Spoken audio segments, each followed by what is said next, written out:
Assalamualaikum warahmatullahi wabarakatuh. Para wargi kaum dangu netizen sadayana, patepang dangu deui sareng dongeng Sunda ti Capruk Radionet. Anu dina danget ieu bade neraskeun hanca cariyos anu judulna Balad Siluman karangan Rudi Yansah. Bade medar bagian ka-10. Kumaha para wargi? Mugi-mugi kabarna aya dina kawilujengan sararehat sakula wargina oge tinekanan sagarupi anu dipimaksana. Oge mudah-mudahan saum Ramadan urang aya dina ridho Allah Subhanahu wa taala.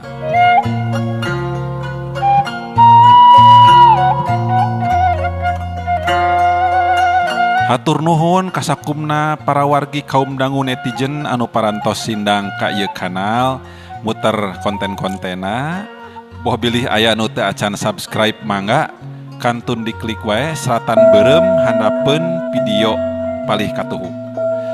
Sumawonten kanu parantos subscribe, kanu parantos nge-share, kanu parantos nge-like oge komen, simkuring haturkeun pisan nuhun kana pangrojongna. Karena ieu ikhtiar ngamumule seni sastra Sunda.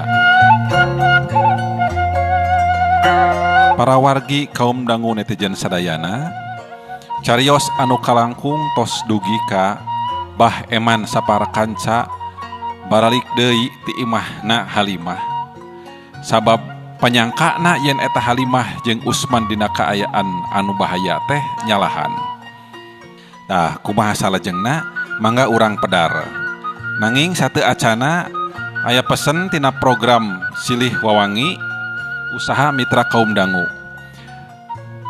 Boh bilih aya para mitra kaum dangu sadayana anu linggih di sabudeureun Jatiwangi Majalengka, mangga aya salah sawios mitra kaum dangu anu gaduh usaha nyaeta ayam goreng sareng ayam bakar berkah. Sakali deui ayam goreng sareng ayam bakar berkah bilih bade pesen dianterkeun mangga ka nomor WA di 081775008898. Tempatna di Gigireun Koramil Jatiwangi. Mangga bilih kak mitra kaum dangu sadayana anu sanesna anu gaduh usaha bade diiklankeun di Capruk Radionet. Mangga kantun nyerat wae dina inbox Facebook Capruk Radionet atanapi ka emailna Capruk Radionet. Supados teu nyangkulung teuing kana waktos, mangga urang kawitan.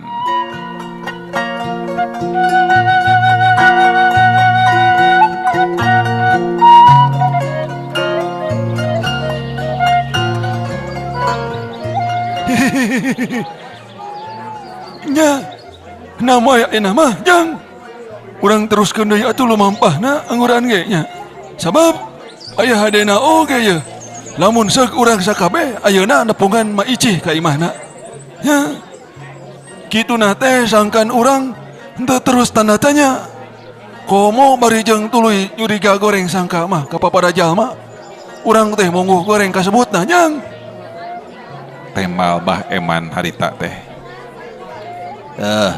Muhun atuh bah, muhun abah, mangga abah, urang dilajeng deui atuh lumampahna. Pokna umen bari tuluy rangkuh. Saenggeus kitu mah ngan bring we harita kabehanana naruruskeun deui lampahna pikeun ngajugjug ka imah maicih. Kalayan dituturkeun ku warga anu harita lempang tukangeun bari jeung galecok ngomong jeung pada baturna. Ngan bae warga teh teu terus kabeh marilu. Sabab diantarana aya awewe atau lalaki anu ngalundurkeun diri baralik ka imahna sewang-sewangan. Alasanana arek ngagarap pagaweanana masing-masing anu katunda poe kamari. Samemeh urang bedar kumaha lalampahanna Bah Eman Saparakanca, ayeuna urang malikan deui heula ka mangsa waktu ka tukang medar Usman asli anu lumpatan tea dina wanci tengah peuting.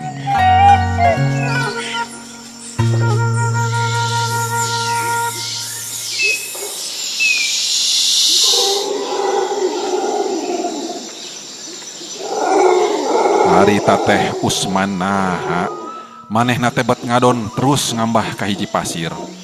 Anu katelah pasir rambatan, mangrupa pasir anu sangat tur lobah sato-sato galak kayaning oray jeung sajabana. Usman tuluy asruk-asrukan kanu bala, ngambah ka tengah leuweung geledegan harita teh bari dina kaayaan mental anu geus teu normal deui. Sabab terus gering batin nalangsa ka bina-bina. Kunaon Halimah? Capeknya? Hah. Ayo. Ke bisi capek mah atuh urang akod we ayeuna ku Akang. Ayo ka dieu. Ngalah teu kudu capek teuing leumpang Halimah. Yap ka dieu. Usman harita ngomong sorangan, bari nyela ngarandeg ngeureunkeun heula lengkahna harita. Popongkol anu terus dibawa ku manehna harita tuluy diakod cenah ngadaplok dina tonggong. Usman nyaan we geus ilang ingetanna teh. Lalakon hirupna kiwaringan kari tinggal halusinasi. Manuk-manuk tembong pating arat selog dina luhur dahan tatangkalan. Dina luhur dan daunan anu harita pating arulang katebak ku angin leutik. Angin leutik anu nganteur hiji sora aki-aki anu harita nyarita ditujukeun ka Usman tur datangna ti tukangeun pisan. Hei, Jaluk. Hei, kadengeun teh nya, kurang tarik kitu. Hei, Jaluk.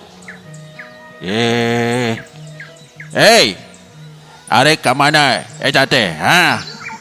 Arek bunuh diri maneh teh, ha? Hei. Cek eta sora teh.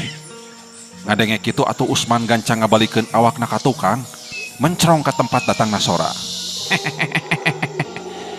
Aduh, tuh tingali Halimah. Aya beruk buyutna geuningan yeuh, tingali. Beruk buyutna. Meni peotnya bongkok kitu awakna oge alah, yeung. Kumaha Halimah? Sieun teu ku beruk tah. Pokna Usman teu kireum-kireum nyaritana teh.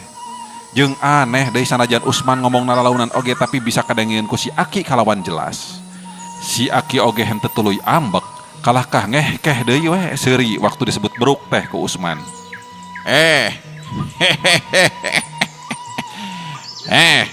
Dasar lonok sawah sia. Nyarekan beruk kaing. Jaluk.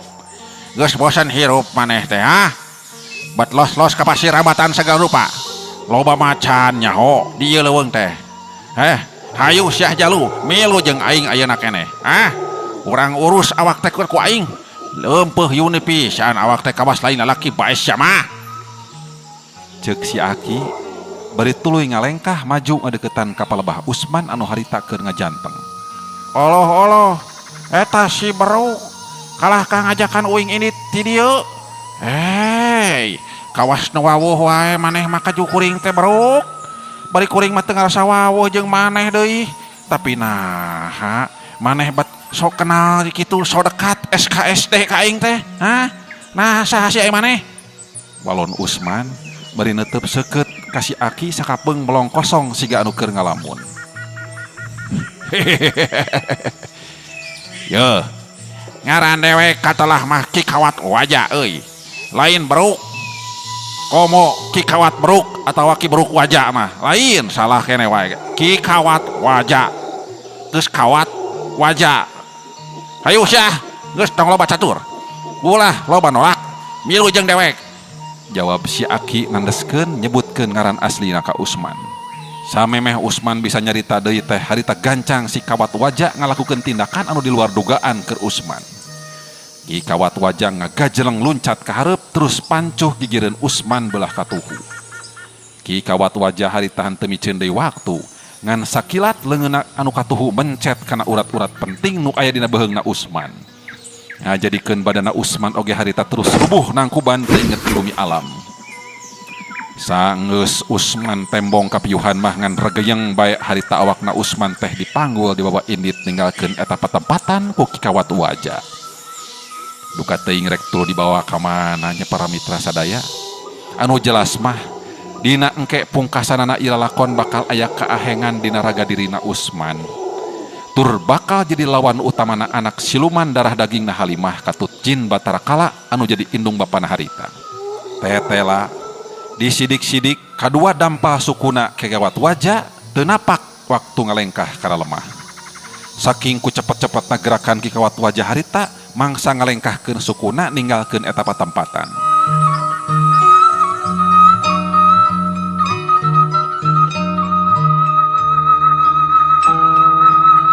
Tunda anu kacarita kocapkeun ayeuna di tempat sejen nyaeta balik deui ka lembur nama Icih anu kiwari tembong geus kagimbung loba jelema anu dipingpin ku Bah Eman di buruan imahna matak heurin usik.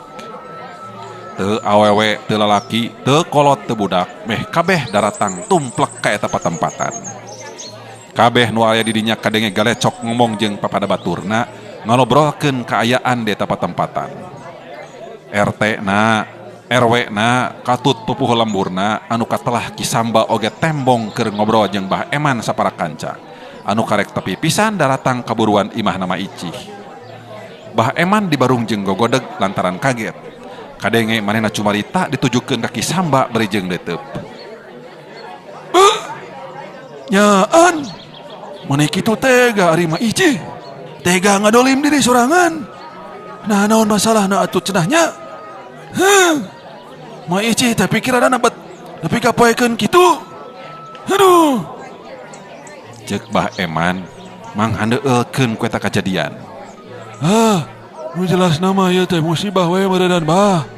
Sakaligus picontoheun keur urang sakabeh anu masih keneh harirup. Nya, ulah aya nu rek tega ngalakukeun hal saperti kitu lah. Sabab kangaranan bunuh diri mah panan dosa gede. Sasatna can waktuna keluar tina warugana jalma eta nyawa teh. Ari pek urang sorangan meulaan pangeran ngeluarkeun nyawa sorangan tina raga. Aduh. Jawab Kisamba rada rumahuh sabab manehna mah leuwih ti hanjelu nempo eta kajadian teh. Sumuhun. Leres pisan Kisamba. Ieu kajadian teh candak we hikmahna nya. Sarta kanggo pieunteugan keur urang sarerea. Ya, khususna di ieu lembur lewo. Ya, kade ulah aya kajantenan deui sapertos kieu. Kedah seueur emut. Ya, emutna ka mana wae tuda. Yeuh, emut mah ka mantena nya. Sabab sakumaha beratna oge urang ngalakonan hirup. Poma entong sok dipake aral subaha tur nelasan diri sorangan. Heh, kade tah. Lantaran lamun sakitu urang kalakuanana tangtu urang bakal ngalaman rugi 2 kali saya hirup nya. Rugi di dunia jeung ongkoh rugi di akhirat. Sumuhun leres pisan Bah.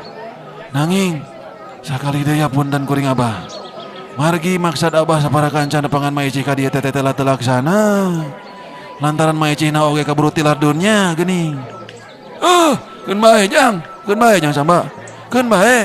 Da geus nyaho Abah oge moal ngajadikeun Abah kuciwa. Jeung kabeh oge pasti bakal ngalartieun kana ieu kaayaan. Ya, jang sama umat teu kudu silih salahkeun kana kaayaan nya ai keur kieu mah. Tong silih salahkeun. Tembal Bah Eman daria. Obrolan laju tepi kabeurangkeun mang sarengsena ngurebkeun layon di jojo lingkesna bae. Bah Eman sapara kanca geus baralik deui ka lemburna.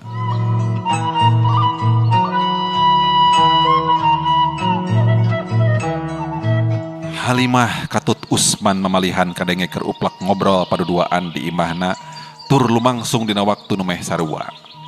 Kang, untung we batin akang mah seukeut bisa maca kana masalah urang kahareupna. Anu tangtu urang bakal sia lamun seug si Icih teu buru-buru dipaehan ku akang.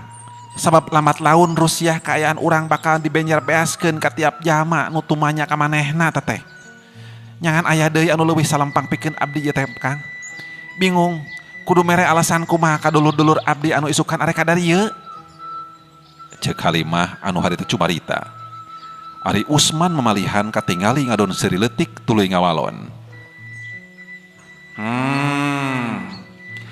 Gampang masalah eta mah atuh Halimah. Keur naon akang jadi pangkat siluman lamun teu bisa keneh ngareka perdaya ka manusa. Sabab akang memang boga elmuna nyaeta ilmu sihir anu bisa ngabalikeun panon jelema anu goreng jadi alus, tinu alus jadi goreng. Matak Halimah ayeuna tong leutik hate jeung salempang Halimah. Ari masih kene aya akang mah di dieu. Walon Usman mamalihan ngaregreukeun kana hate Halimah anu rumasa keur bingung. Mohon Kang. Duh, upami kitu mah akabin oge janten tenang. Eta mung abdi teh aya pamunut sanes ka akang teh ieu teh. Nya eta iraha akang rek karebut mustika batu gelap teh. Jimat sakti milik nama Cioh teh ya. Kitu tah Kang. Oh, Halimah teh hayang mustika batu gelapnya. Kan ku akang urang cumponan kahayang teh tah. Man irahanya waktuna. Akang pikeun ngalakukeun eta tindakan. Nah poe isukan pagetok atawa taun hareupnya. Hoyong ayeuna atuh akang dinten ieu. Sanes enjing, sanes pageto, komo tahun hareup mah abdi pasti bakal cangkeul ngantosan atuh panginten akang. Bakal nyeri beheung sosongeteun. Oh, hoyong ayeuna nya anu geulis teh. Muhun akang, hoyong ayeuna. Geulis heuh. Kahayang nu geulis pasti bakal dicomponan ku akang. Ngan wayahna waktuna kurwanci ti peuting. Ulah rek sagawayah dina ngalakukeun tindakan. Ari sabab waktu nu panghade-hadena nyataya deui ngan iwal ti wanci peuting. Kitu ta geulis. Nya sumuhun akang. Abdi sajangiringan bae kumaha saena. Ieu nu penting mah kahoyong abdi tiasa laksana tina kanan akang, tur tiasa gancang ka pimilik ku abdi eta mustika batu gelap teh Kang. Duaan harita uplek ngalobrol ngaler ngidul pikeun ngabahas kepentingan diri pribadi. Tur teu paduli batur bakal ngarandapan cilaka sigana teh ku polah maranehna duaan. Sabab anu pentingna keur Halimah mah hirupna estu hayang senang jeung lugina taya kasusah. Ceuk paribasana mah kajeun teuing batur sangsara jeung cilaka asal dirina anu salamet jeung untung. Kitu sikap jeung talajakna Halimah teh anu kiwari memang geus robah pamadegan. Akibat dirina nginjem tanaga siluman jin Batara Kala tur imbalana mah nyataya deui dirina kudu ngabaktikeun diri sapinuhna ka eta jin Batara Kala anu kiwari geus nyamur jadi wujud rupa Usman mamalihan.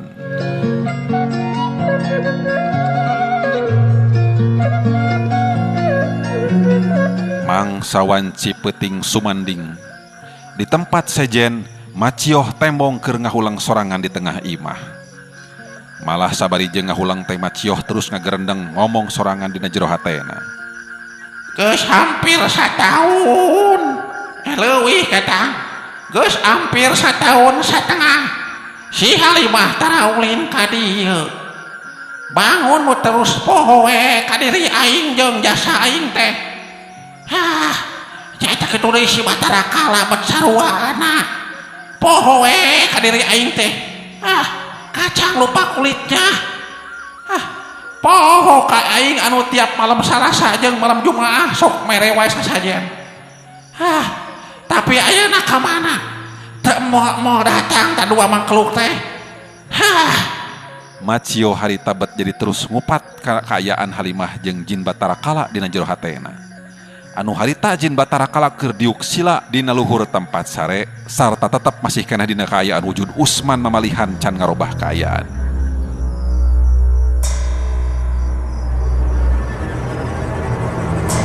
Halimah sakedeung deui akang rek miang heula.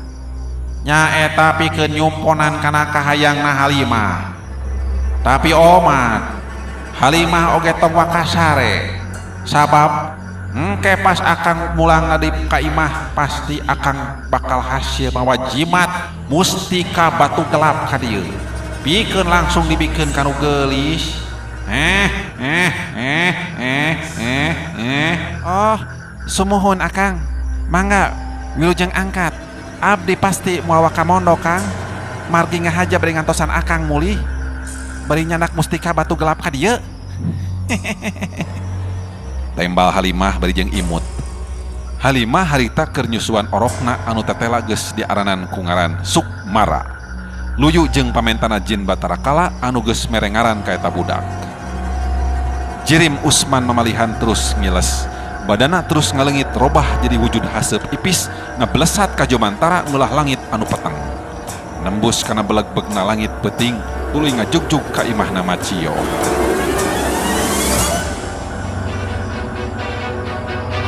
Macio harita hatena bet jadi terus rasa.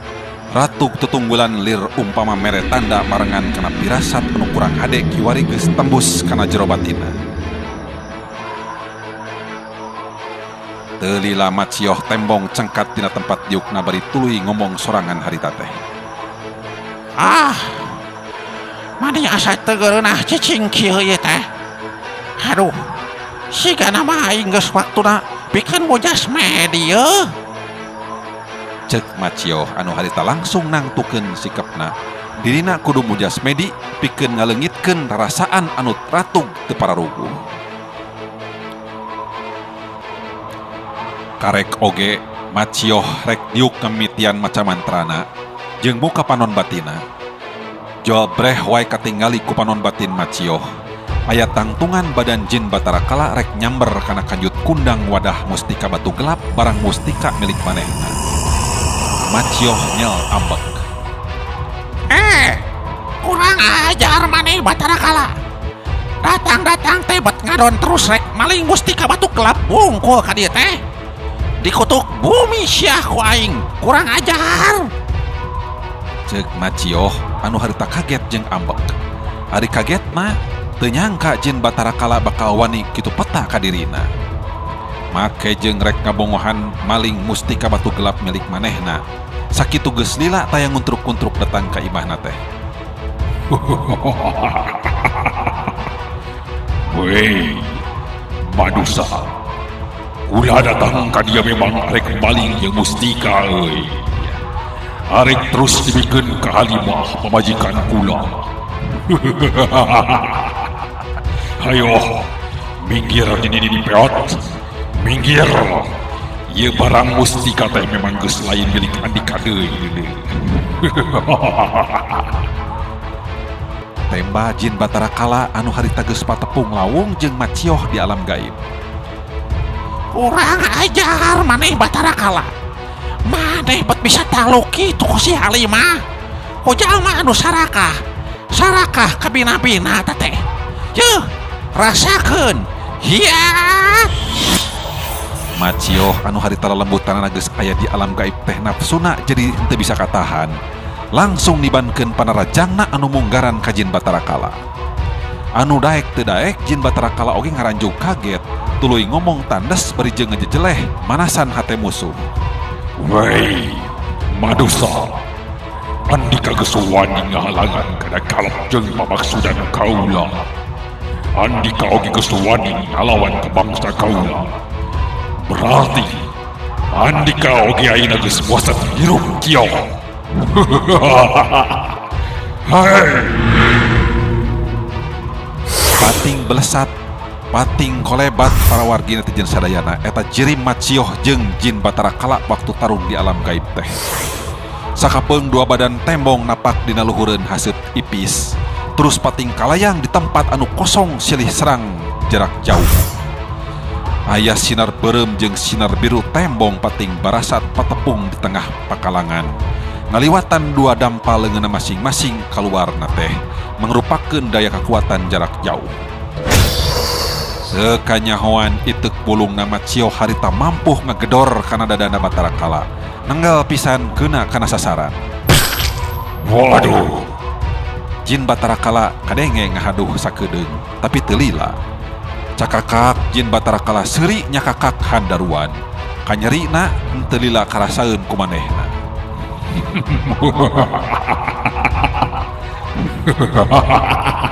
Mantau sok seserian wae sia teh kuyuk. Rasakeun deui ieu.